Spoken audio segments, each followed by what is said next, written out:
I, 33 male, and my wife Kate, 32F, have been married for 8 years. We have one child, M3, who was unplanned but not unwelcome. When my wife found out that she was pregnant, it obviously came as a surprise to us. She had been taking birth control ever since we started dating, since we agreed that we were not financially ready to have a kid. However, after being married for 5 years and advancing our careers, we felt like we could make it work. Thus, we decided to keep the child, and began planning for the next phase of our lives. Prior to Kate getting pregnant, she worked as a waitress at a local restaurant, making just above minimum wage once tips were factored in. On the other hand, I am a construction worker who made 2 to 3 times more than her at the time. We lived in a decent apartment, but we agreed that we would need a real house to have the space for our child, so we began looking for our first home. During that process, and as Kate's pregnancy went further along, she quit her job to focus on preparing for the baby. We found a house that we liked, but it was more expensive than I was hoping for. I make good money working construction, but having to fund 2 people, a new mortgage, and buy all the supplies a baby needs is not easy. I began putting in more hours at work to be able to afford everything, resulting in me being able to spend less time at home with my wife.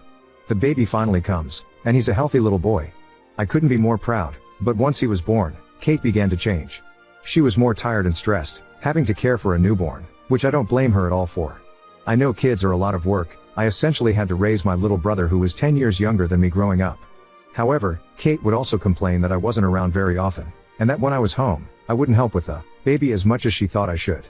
I explained to her that to be able to afford the house, the baby, and the 2 of us by myself, I had to put a lot of extra hours in, and when I come home every day, I'm exhausted. I lift heavy shit for a living. I'm lucky to be able to make it through the day without my back being terribly sore. Still, I tried to help out more. I changed diapers where I could, fed the baby where I could, etc. The one thing I refused to do was get up in the middle of the night, which is something I know upsets her. My reasoning is that I'm barely getting 5 hours of sleep a night, and if I get any less, I'm going to be an utter wreck on the job. If that happens and I get less hours or even get fired, we're financially screwed. As time went on, we kept making it work, and eventually things get less crazy and stressful. The older the kid gets, the less constant attention and work he needs from us. That's not saying caring for a toddler is easy, but it's easier than caring for an infant who can't sleep through the night. 2 months ago, Kate suggested that she get a regular job again, and that we use the extra income to pay for a nanny, and in general help with the expenses. I agreed, because I was exhausted and the idea of being able to put in less overtime sounded great. Fast forward to last night, and Kate has been working as a cashier for 6 weeks now. We've hired a nanny, and the money situation isn't nearly as tight. I was able to work less, though with Kate working now, I'm not able to see her in the mornings, which is usually when I would see her due to how my shifts work. I thought things were going great, until Kate sits me down last night to have a conversation. She admitted to me that there's a guy at her work who's been flirting with her, despite knowing she's married. He's funny, easygoing, handsome, etc. She said that he asked if she was available to go on a date behind my back, and though she said no, she was sorely tempted to say yes. This blindsided me then, but now that I've had a day to think about it, I think I can see how this happened. She was always upset that I wasn't home very often, wasn't there to help and support her with the kid, and so on. Our current arrangement allowed me to have more energy when I came home, but since she leaves for work in the morning before I wake up, the actual duration of time I see her each day has shrunk even further. I think that the reason she was tempted by this guy at work is that he's giving her the attention she wants from me. I can understand that, but it also pissed me off. Frankly, I've been busting my ass for 3 years to afford our child, the house she wanted, and her ability to be a stay-at-home mom. I've been working 10 or 12-hour days 6 days a week to afford this, and she's tempted by some guy at work after knowing him for 6 weeks.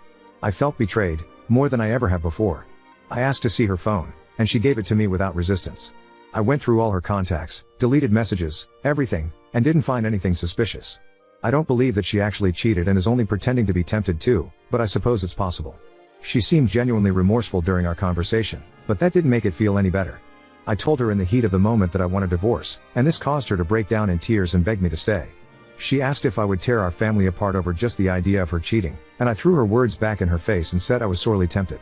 I then went to bed and ignored her attempts to get me to talk, since I had work today, the work that has kept our family afloat for the last 3 years, and more if you want to count the 5 years I spent making 3 times more than her. I thought about this all day today, and I'm not sure what to do. I can't get over the idea of my wife wanting to cheat with the first man she's spent any extended time within 3 years. She asked me if I was going to throw it all away over a feeling, but she was going to do the same damn thing with guy from work. She's angry that I got angry at her in the moment, but I think I have good reason to be furious.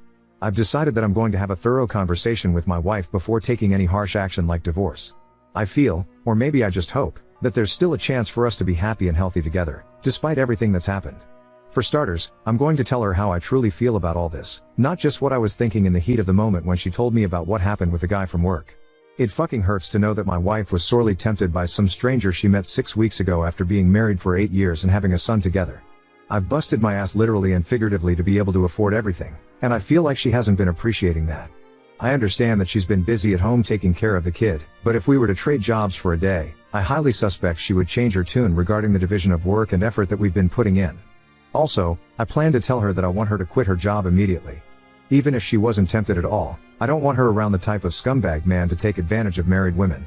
If she doesn't agree to this, then I will have to assume that there's more between a guy at work than she's letting on.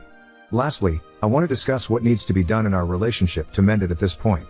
As many commenters have pointed out, she's almost certainly feeling lonely and neglected with how little time we get to spend together, but I'm not sure how we can improve that while maintaining our current lifestyle. If I'm going to be supporting our family on my own, then I simply won't have time to spend with her during the week. A few commenters suggested she get a job with hours that align with mine, so that we're home at the same time, and honestly that sounds like it could be a partial solution to this. Even if it's just a few hours a day where we can both be home, and I'm not falling overtired, it would be better than what we have now. And as she slowly gets raises and promotions, I'll be able to work less and devote more time to her and our son. Update 1. Many people have been asking how my wife getting a job was able to pay for a nanny and me reducing my work hours slightly. The answer is that we live in the northeastern USA, where minimum wages are good, relatively speaking, and that nanny was a poor choice of words on my part. She's more of an informal babysitter, not an official job. She's a college student who wanted to make some money while taking online classes, without dealing with the hassle of getting a real job. My wife makes around $16 per hour with a standard 40-hour work week, while we pay the babysitter $10 per hour for 5 hours per day, 5 days a week. After taxes on my wife's income and paying for the babysitter, we have around $900 a month left over that has allowed me to reduce my hours slightly. Now, for the update. I called in sick to work today, which is something I rarely ever do, and asked my wife to do the same so we could sit down and talk about everything. She agreed, and this morning we had a long, heartfelt discussion. I told her that I was sorry for what I said in the heat of the moment. I don't want to divorce her, I was angry and hurt and wasn't thinking about the damage threatening divorce would do. I told her that I understand things have been difficult for us the last 3 years, but I was shocked that she would be sorely tempted to cheat on me after just 6 weeks with some random guy at her job. I told her that having been the sole, or at least the main provider for our family pretty much the entire time we've known each other, I felt like I wasn't being appreciated enough for the work and effort I've been putting in. She said she felt the same way, that she felt like she was struggling thanklessly since I was never around to be with her. I told her that that was only the case because I had to make enough money to pay for the kid and the house she wanted. And before anyone tries to twist my words, I love my son dearly. I am not simply putting up with him because she wanted to keep him. If I took less overtime to see her and help with the kid more often, we'd have trouble keeping the lights on. We both agreed that we needed more time with each other at home, but talking out how to make that happen took a while. Eventually, I told her that I stand by what I said to her when we first bought the house we are currently in. It is too much house for us. It's a 2-bedroom, 2-bath house with more area than we need, and the mortgage and property taxes are too high. I brought this up when we first looked at the house, but my wife insisted that this would be the perfect house for our family to grow up in, and that once it was paid off, we would be set. But seeing how much we've struggled to afford this house while slowly falling apart physically and mentally, I think she understands now that it's too much. After some prodding, I convinced her that we need to start looking for a house to downsize into. Selling our current house will give us enough cash to pay off the mortgage, though not by much. Once we're in a smaller home with smaller expenses, I won't have to work as much, meaning we can spend more time together as a couple and a family. She told me that she just wanted my name back, and I honestly almost cried hearing how much she meant it.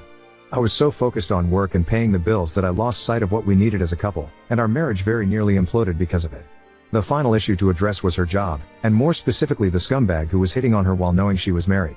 Given our current financial situation, it would be stupid to make her quit her job and go back to staying at home. Plus it would probably only make her feel trapped again since she only recently got back out into the world after being a som. However, I can't stand the thought of that guy even looking at my wife, especially since I know she harbored some sort of interest at some point, even if it came from loneliness and desperation. I told her that at the very least, she needs to report the guy to management/HR and ask for different hours so that they are never in the building at the same time. If that happens, then there's no reason for her to just quit, but if that doesn't happen, then I'll be helping her look for a new job immediately. Things are still difficult right now, but as I typed this a couple hours after the conversation, I think we've pulled back from the point of no return. We're both just taking the day to calm down and think rationally about what needs to happen to get our financial and personal relationship back on track, but I'm hopeful. Now on to second story. Wife blindsided me with divorce after discovering I have a son from an ex, leaving me struggling to adjust to a new family dynamic. My wife Amy, 35F, left me, 36 male, after I was contacted by an ex and discovered I had a son. I tried to post his age but my post gets removed, so I just want to clear up that he was born 3 years before I married my wife and there was absolutely no overlap or cheating in my wife and I's relationship. This happened a month ago and I requested a paternity test. Amy didn't say much while we waited for results but agreed that if I was the father I needed to be in my son's life in every way possible. 2 weeks ago the results came back that I am the father and immediately Amy said she wanted a divorce and began packing her and our children's belongings. I was confused and asked her why but she just cried and said she loved me. Amy and I have been married for 10 years. Our marriage has been pretty damn close to perfect. No serious arguments, same goals, we've traveled the world together, we have a beautiful home, rewarding careers, and fantastic children together. I am so heartbroken that she's thrown everything away. I feel like my life has been destroyed. I have no clue what to do. I have begged and pleaded for therapy and my wife refuses. She has started the divorce process.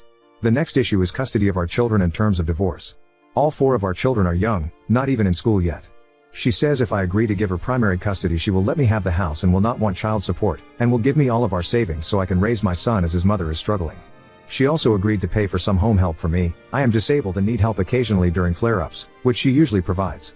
I told her I could afford it on my own but she insists as she says she wants to help out since she won't be there. She will move across the country with our children but said she will bring them for at least 2 weeks every 2 months so I can have a relationship with them and will pay for me to fly out to see them whenever I want. I don't know what to do. I have no family to discuss this with because 2 of mine and Amy's children are adopted. And my parents and extended family think my biological son is more important than them, which is obviously untrue. It makes me feel horrible but I don't even know my son. It feels like I'm losing everything for a person I don't know. And I know he's a child and I shouldn't feel that way. But all I ever wanted was my wife and kids. And while I will love my son and take care of him, I don't feel like he is my kid yet just because I haven't really had time to get to know him. A month ago I wouldn't have recognized him if I saw him on the street. I feel so much guilt for feeling this way. Amy and I both are fairly well off but she is more so than me. She offered to hire me a lawyer of my choosing if I don't agree with her terms. I told her again I could afford it but she says she just wants to make sure I get a fair deal. But I just can't. I don't want to divorce or lose my children. I love my wife and children more than anything. I just don't understand her motives or why she is doing this. It feels like I have to pick my son or my wife and our shared kids. I keep trying to make sense of it in my mind. She will not tell me any reason for wanting to get divorced. She is even being incredibly nice to my son. His birthday had recently passed and she got him a new game system. They haven't met, she said say it was from myself and his siblings. She even told me what her nephew, same age as my son, is into so that I can get things my son might like. I don't even know what advice I'm looking for. It feels like my life has been completely ruined. I'm in therapy but it doesn't seem to help. A month ago my wife and I were planning on trying for another baby and picking our next vacation spot, and now I'm going to be divorced. How do I move on? How do I not unfairly resent my son when I know it's not his fault? I keep hoping there's a way to convince her to stay. But I don't even know what the problem really is. I'm hoping someone else has been through learning they have a child after 10 plus years and know where to start or what I can do to either move on or convince my wife that this doesn't have to happen. Any advice at all is appreciated though. Want a comment to clarify a few things. I have not asked my wife to be a caregiver to me. I rarely have flare-ups bad enough that I need a caregiver maybe once a month, on a bad year, to a few times a year, and my wife was insistent our entire relationship on caring for me because she wanted to when I did need help. If she was burnt out of stressed, there was always an option to hire help. She was the one who did not want home help. We divided our workload equally in our household and had a nanny that assisted us with much of the housework as well, as regular cleaners etc. As far as finances, while she earns more money than I do, we are both quite well off. We both work around the same amount of hours and contribute equally to household bills. I believe if my wife was unhappy, she would have said something. We have never had any issues in our relationship, and any problems that arose she would communicate to me and we would work together to solve. We always did check-ins in our relationship to make sure we were on the same page and could communicate in a healthy way. The more I hear stories for commenters, the more I believe she just did not want to be a step-parent. Second, while I have no way of proving that my wife was not cheating, I do not believe she was. We regularly used each other's phones, spent a majority of our time together, and she has never given me a reason to be suspicious. Another thing mentioned is that she is jealous because she is infertile. This is not the case. We were actually getting prepared to have another biological baby of our own before this happened. My wife has no plans to move immediately. Once we found out paternity and she said she wanted a divorce, she wanted to be closer to her family. They are located across the country. I do not believe there is another man or anything else, as her family would not approve of dating or remarriage since they are quite religious. From my understanding, she has no solid plans as of yet because she wants to make sure we have a custody agreement we are both happy with and we both believe is fair. I am in contact with a lawyer now. I told my wife I did not find what she wanted to be fair in terms of custody, and we are now trying to figure out how we could have court-mandated 50-50 long distance with her paying the travel fees and associated costs. I know I have been downvoted many times for believing my wife, and no doubt I probably am an idiot, and have received many messages calling her names and saying what a bad person she is. I know, I sound ridiculous, but I still feel the urge to defend her. I do not feel like she is trying to steal my children, or punish me. She has never been that kind of person. She is the kind of person who keeps packages of supplies in her car for homeless people she sees. The type of person who spends her free time trapping feral cats to get them neutered and seen by a vet. She is the one who gives a large sum of her salary to charity and spends hours every week volunteering. She is the type of person who made sure the children we fostered saw their biological family more than state-mandated supervised visits, and used her own time and resources to make it happen. She is genuinely the best mother I know. She has went out of her way to explain to our children that while we may not live together anymore, I may have a new member in my family, that I will always be involved in their life and love them very much. And while it is hard for me to understand why she made this choice, it is also hard for me to believe she has become a person of malice. Many of your comments have said to ask for a trial separation, and ask for court-mandated therapy. I have mentioned those things and she is still refusing. I plan on asking my lawyer about it and hoping we can move forward, if nothing else, as healthy co-parents. It is incredibly heartbreaking to see all of the comments saying that they would leave if they were in her position as well. Although I can understand your point of view, it is incredibly hard to live through it. I love my wife and children more than anything, and it is soul-wrenching to lose them to something that is also a surprise for me. Update 1. Since then my life has completely changed. Some days it is very hard, but all things considered I am doing well. The biggest change is that my wife and I divorced. She moved with our shared children to the opposite coast to be near her family. We had an easy split, as we both agreed it was best for our family. I am very thankful for that. However, it is difficult not to see all of my kids. The first month was the hardest, especially as we did not want a divorce and we had a hard time not treating each other like spouses, which delayed us healing. My son is doing much better now that is just the two of us. After our divorce, my son opened up about her in therapy. I now understand much more about his behavior. He is much happier now as an only child as well. He is really thriving with my attention. He is still struggling with his mental health, but his care team sees progress, as do I. My other kids have seemingly forgotten my existence, which hurts, but is also better than them being sad about the situation. I constantly try and call them, but at their age I get about 5 words in before they lose interest. My ex-wife and in-laws try and get them to stay on the phone and talk to me, but there is only so much connection you can have over the phone with kids their age. They seem happy, which is all I can ask for. I am at peace knowing that both my son and my younger kids have someone that loves them in their lives. I miss my family, but I feel I made the right choice for them and my son. After our divorce, I asked my ex-wife to lay it on the line why did she want to leave before even meeting my son? She had written me pretty consistent letters from the day we found out, until the day we divorced. She gave them to me once our divorce was finished. I read over them several times. She gave several reasons for wanting to split. She felt she had chosen me to have a family with, and I had already had a family. If she had wanted strangers in her life, she would have married a man with kids the first time. She specifically chose someone without kids, and felt she made a mistake, as now other people would have some control over our lives and a stranger would be in our home. She loved our life, marriage, and knew it was all about to change because of my past decisions. She also said she knew that kids coming out of situation like his were likely to have trauma. She underlined many times that while I was a good person, she knew I'd throw our family under the bus to make up for something I had no control over. I wrote to her to tell her she was right and that I was sorry things turned out how they did. Overall, I am happy. I don't regret my decisions. My son is thriving with me and my other kids have a great mother and maternal family. I hope my son continues to improve, and I selfishly hope that as time passes and he gets older and more stable I will be able to reconnect with my wife and be involved with my other kids.